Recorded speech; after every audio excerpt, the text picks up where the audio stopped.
If we can envision something greater than what we call God, that has to be God, because God is the greatest. That's by definition true. That is why I have to believe that every single sin ever committed has to be punished. Why?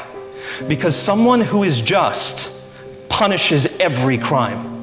If I imagine a judge who just punishes some crimes and not others, well, he's not the most just judge.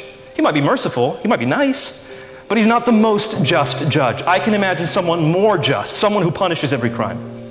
At the same time, I can imagine someone who's merciful, who forgives someone of everything they've ever done, even from something small to something huge. Now, if I can envision a judge who forgives some things, that's not God. God has to be the one who's absolutely merciful. So he has to be absolutely just and absolutely merciful at the same time.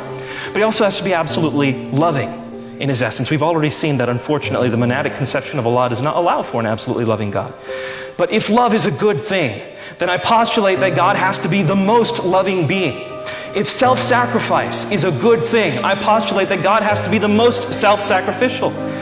If humility is a good thing, I postulate that God has to be the most humble being in the universe. And we see all these things coming together because God himself forgives all our sins, not by overlooking them, he wouldn't be just if he overlooked them, but by paying the penalty himself. And that is why we can know that God has loved us from eternity past. When he created us, he's loved us. He created us in his image because this triune God allows love to be part of his nature. Love is in his essence of who he is. And that's what I'm telling you today. None of us can make our way into heaven by ourselves. I don't care who you are. Do you think you're perfect? Because heaven is a perfect place. Can you be perfect enough to enter into heaven? We're all relying on the mercy and grace of God.